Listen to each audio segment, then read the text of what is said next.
The most expensive mistake a senior makes in the hospital usually happens before the doctor even walks in. It happens at the front desk. You're tired. You're scared. Maybe you're in pain. Someone hands you a clipboard and says, just sign here so we can get you checked in. And that one signature, that one box checked, that one question you didn't know to ask can turn a normal hospital visit into a bill for thousands of dollars. Not because you did anything wrong, because hospitals have rules most patients never hear about until it is too late. If you are over 65 or you care for someone over 65, I want you to listen closely today because I'm going to give you 5 hospital traps that catch seniors every single day. And more importantly, I'm going to give you the exact words to say before those traps close around you. This is not about being difficult. This is not about refusing care. This is not about arguing with nurses or doctors. This is about protecting yourself inside a system that moves fast, uses confusing language, and often assumes you will not ask questions. And make sure you stay until number 1, because number 1 is the one that shocks people the most. You can sleep in a hospital bed for 3 or 4 nights, eat hospital food, get hospital care, have doctors checking on you every day, and still not be officially admitted. And that one technicality can destroy your rehab coverage. Before we get into the list, comment below and tell me, have you or someone in your family ever gotten a hospital bill that made no sense? A bill from a doctor you never remember meeting? A rehab bill that should have been covered? A medication charge that looked ridiculous? Tell me what happened, because your story may help another family catch the same thing before it happens to them. I'm Dr. Young. Let's get into the 5 hospital traps seniors need to know before they sign anything. Trap number 5. The hospital may be covered, but the doctor standing in front of you may not be. This one catches people because it sounds impossible. You do everything right. You check the hospital. You call your plan. You ask, is this hospital in network? They say yes, so you relax. Then 3 weeks later, a bill shows up from a doctor you don't recognize. Maybe it was the anesthesiologist. Maybe the radiologist who read your scan. Maybe the emergency room physician. Maybe a specialist who came in for 5 minutes and left. You never picked that person. You never asked if they were in network. You may not even remember their name, but the bill has your name on it. That is the part seniors are not warned about clearly enough. A hospital is not one single financial unit. Inside that hospital, different doctors and medical groups can have different billing arrangements. So a patient can walk into an in-network building and still be seen by an out-of-network provider. Now, there are federal protections against many surprise medical bills. But here's the problem. Protections only help you if you know to ask questions, save paperwork, and challenge the bill when it arrives. So here's what I want you to say as early as possible. I want my care handled by in-network providers whenever possible. And I want any out-of-network provider disclosed before treatment unless it is an emergency. Say it calmly. Say it to intake. Say it to the nurse. Say it to the billing office. Ask them to note it in your chart. And if a surprise bill still arrives later, do not just pay it out of fear. Call your insurance plan. Call the hospital billing department. Ask whether the bill is protected under surprise billing rules. Ask for an itemized bill. Ask why an out-of-network provider was used. Ask how to dispute it. The mistake is not receiving the bill. The mistake is assuming the bill is automatically correct. Hospitals and insurance companies make errors. Billing companies make errors. And seniors often pay simply because the envelope looks official. Do not panic pay. Pause. Ask. Challenge. Document. That alone can save a family thousands of dollars. Now, trap number 4 is different. It is not about who treated you. It is about how quickly the hospital tries to send you home. Trap number 4. being discharged before you are truly safe. This one usually happens in a very calm voice. A doctor walks in and says, "You're doing well. We're going to send you home today." And most seniors hear that as good news. They think, "The doctor says I'm better. I should go." But here is what families need to understand. Stable enough to leave the hospital does not always mean strong enough to be home safely. Those are two different things. A senior may no longer need emergency hospital treatment, but still may not be safe getting to the bathroom alone. They may not be able to manage stairs. They may not understand their medication changes. They may have a wound that needs care. They may be too weak to stand in the shower. They may need rehab. And if they are sent home too soon, what happens? They fall. They miss medications. They get confused. They stop eating. They end up back in the emergency room. And by then, everything is harder.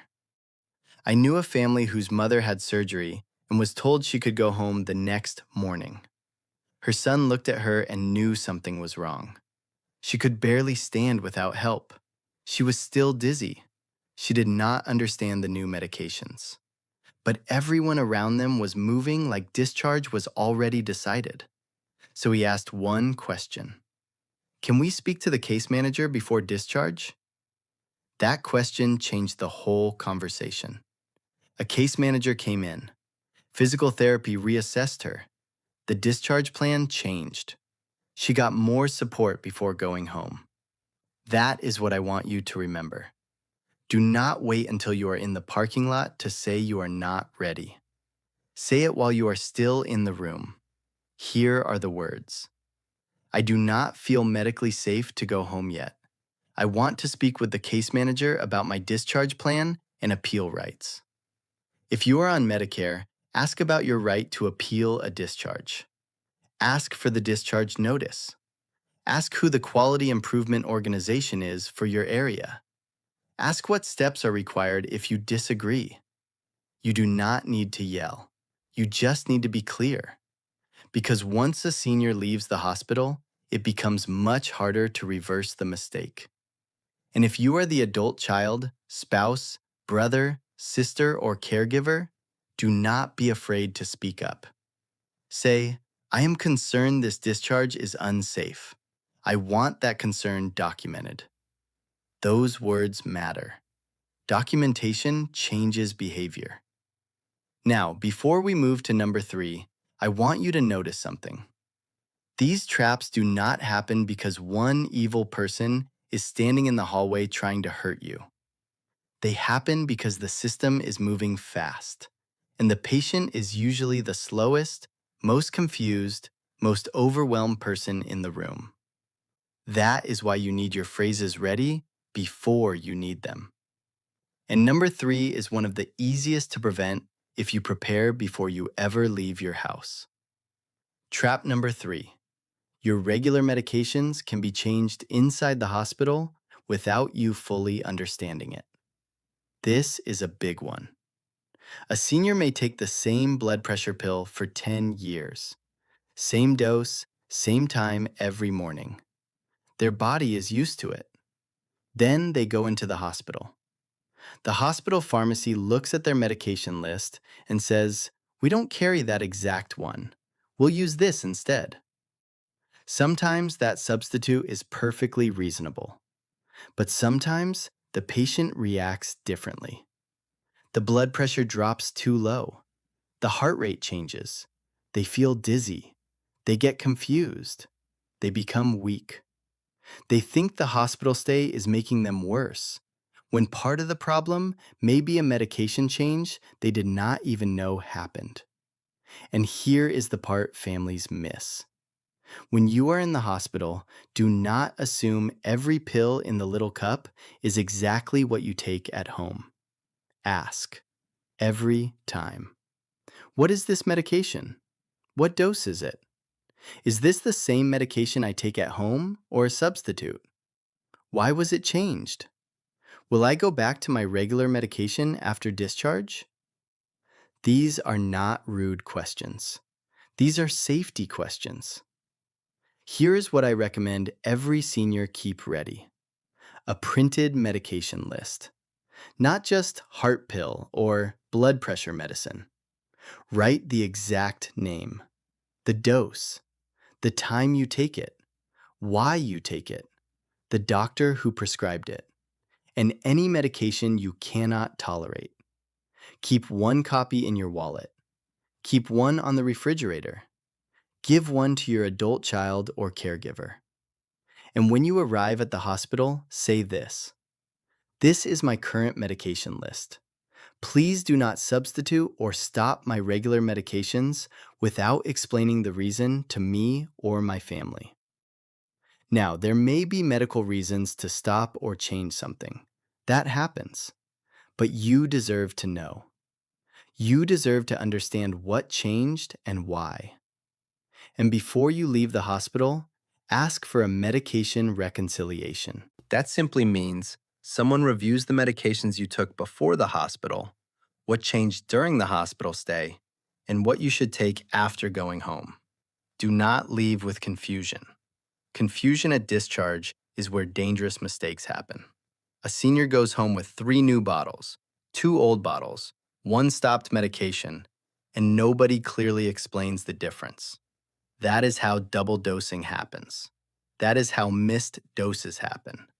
That is how a preventable return to the hospital happens. So remember the phrase: before I leave, I need a full medication review, comparing my home medications to my discharge medications. Say it exactly like that. Now, if this is helpful so far, hit the like button so YouTube shows this to more seniors and families.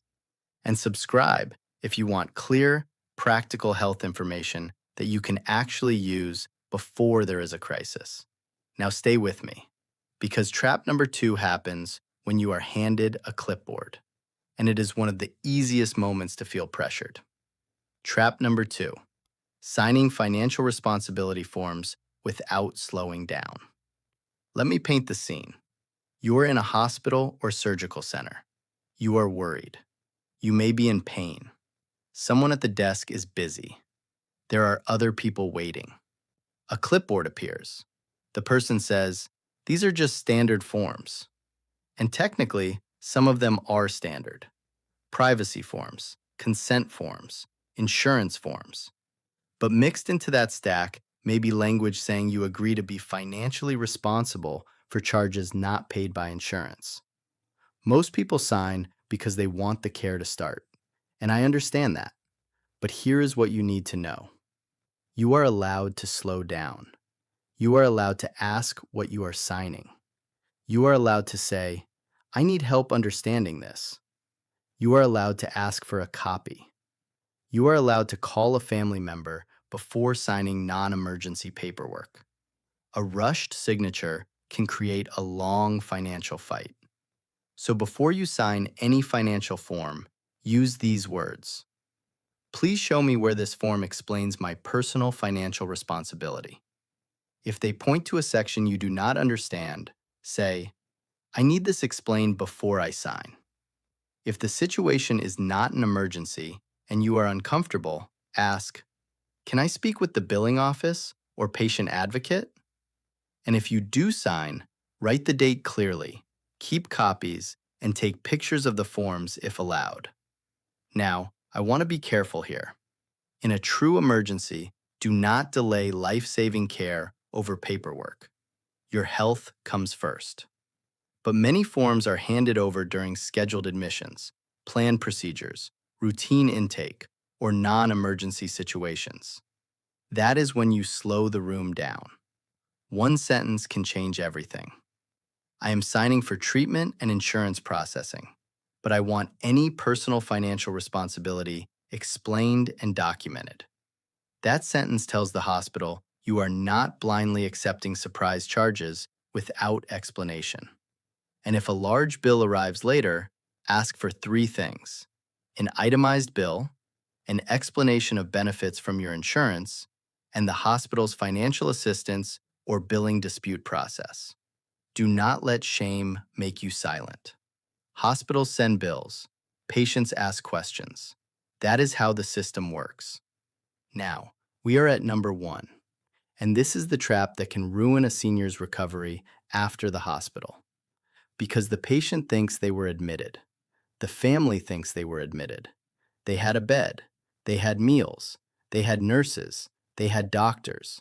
But on paper, the hospital may have called them something else. Trap number 1, observation status. This is the one every senior needs to know. You can be in a hospital bed overnight and still be considered an outpatient.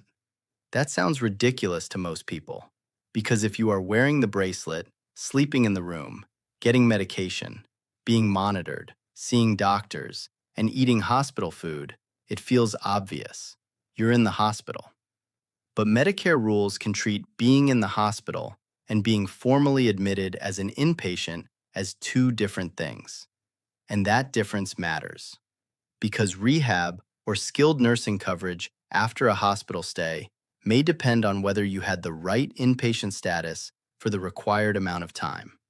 Observation time may not count the way families assume it counts.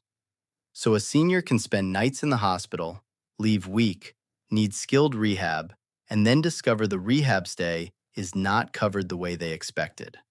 By then, the family is shocked. They say, "What do you mean he wasn't admitted? He was there for 4 nights." And the answer is, he was under observation. That one word can cost thousands. So here's the question you ask the moment you or your loved one is placed in a hospital bed. Am I admitted as an inpatient or am I under observation status? Do not ask, am I staying overnight? That is not enough. Do not ask, am I in the hospital? That is not enough. Use the exact words, inpatient or observation. If they say observation, ask, what medical criteria would need to be met for inpatient admission? Then say, I want my status reviewed for inpatient admission based on medical necessity. And ask for the case manager. Case managers understand these rules. They deal with discharge planning, rehab needs, coverage questions, and status issues. You want them involved early, not after the discharge papers are printed. Also ask, have I received my Medicare observation notice? For Medicare patients, hospitals are required to give notice when observation status applies for a certain length of time. You want that paperwork. You want to read it. You want your family to read it. Because once again, the goal is not to fight. The goal is to know what is happening while there is still time to respond. I once spoke with a family whose father was in the hospital for several nights after a serious health scare. Everyone assumed rehab would be covered. He was weak. He needed help walking. He could not safely go home. Then came the shock, observation status. The family kept saying, nobody explained this. And that is the heartbreaking part. Nobody may explain it in plain English unless you ask in plain English. So ask, every day if necessary, what is my current status today, inpatient or observation? Because status can change. Do not ask once and forget it. Ask again if the hospital stay continues. That question may protect the next stage of recovery. So let's put your hospital protection plan together. 5 traps, 5 habits, 5 ways to slow the system down before it costs you. Trap number 5. The doctor you did not choose may not be in network. Say, I want in-network providers whenever possible, and I want out-of-network care disclosed unless it is an emergency. Trap number 4. You may be discharged before you are safe. Say, I do not feel medically safe to go home yet. I want to speak with the case manager about my discharge plan and appeal rights. Trap number 3. Your medications may be changed. Say, please review any medication changes with me before substituting, stopping, or adding anything. And before discharge, I need a full medication review comparing my home medications to my discharge medications. Trap number 2. Financial forms can shift responsibility onto you. Say, Please show me where this form explains my personal financial responsibility. And I want any personal financial responsibility explained and documented before I sign. Trap number 1. Observation status can affect rehab coverage. Ask, am I admitted as an inpatient or under observation status? And if needed, I want my status reviewed for inpatient admission based on medical necessity. Now, here is what I want you to do today. Do not just watch this video and trust your memory. Write these phrases down. Put them in your phone. Print them out. Give them to your spouse. Send them to your adult children. Keep a copy with your medication list. Because when a hospital visit happens, people do not think clearly. They are scared. They are tired. They are rushed. The room is loud. The words are unfamiliar. That is why you prepare before the emergency. A prepared patient is not a difficult patient. A prepared patient is a safer patient. And if you are caring for an older parent, do not wait until they are already in the hospital to have this conversation. Ask them where their medication list is. Ask what insurance they have. Ask who should be called. Ask what hospital they prefer. Ask where important documents are kept. These conversations feel uncomfortable now. They feel priceless later. If this video helped you, hit the like button so more families can find it before they need it. Subscribe for the next video because we are going to talk about what happens after the hospital, especially rehab and skilled nursing facilities, where many families face a whole new set of confusing bills, coverage rules, and discharge pressure. And before you go, comment below with one word, hospital, if you have dealt with one of these problems before, or prepared if you are writing these phrases down today. Your comment may be the reason another senior realizes they are not alone and that they still have the right to ask questions. I'll see you in the next video.